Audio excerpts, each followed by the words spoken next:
लिपट जाओ एक बार तुम गले से हमारे, लिपट जाओ एक बार तुम गले से हमारे, कोई दीवार न रहे बीच हमारे तुम्हारे।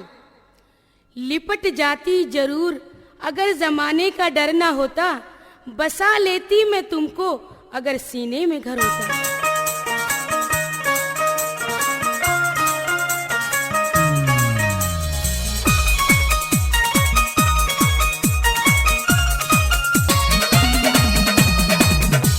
अरे रे मेरे देवर कालू तेरे मैं लाड़ लड़ा लूं।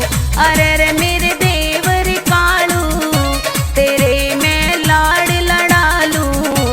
दोनों रहेंगे दिल के पास में। आजा देवर पास मेरे मन क्यों तरसावे से, बढ़ती जावे बेताबी मेरा दिल ललचावे से। सुन ले मेरी कमला भाभी क्यों बहकावे से, सुन ले मेरी कमला भाभी क्यों बहकावे से, प्यारी प्यारी बातें कर मन क्यों रिझावे से। अरे रे मेरे देवर कालू तेरे मैं लाड़ लड़ा लूं। दोनों रहेंगे दिल के पास में।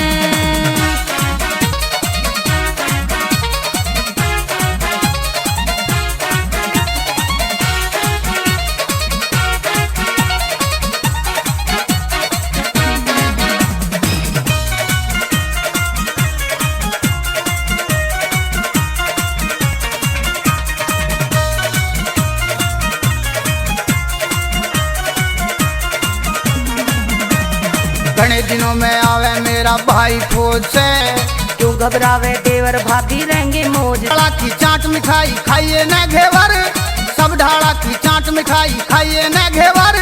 मैं भी तुझसे बाहर नहीं चाहे अजमा ले देवर। तू आ बाहों में गोरी, पतंग तू मैं हूँ डोरी। दोनों उड़ेंगे आकाश में।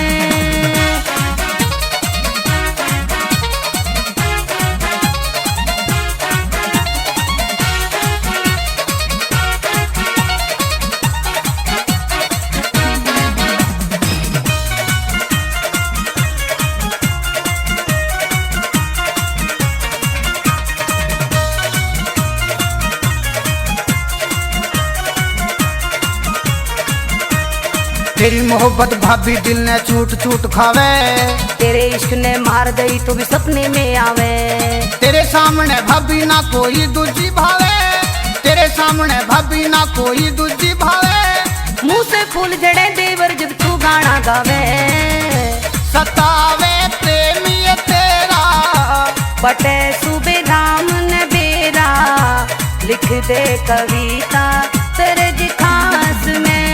आजा देवर पास मेरे मन क्यों तरसावे से, बढ़ती जावे बेताबी मेरा दिल ललचावे से। सुन ले मेरी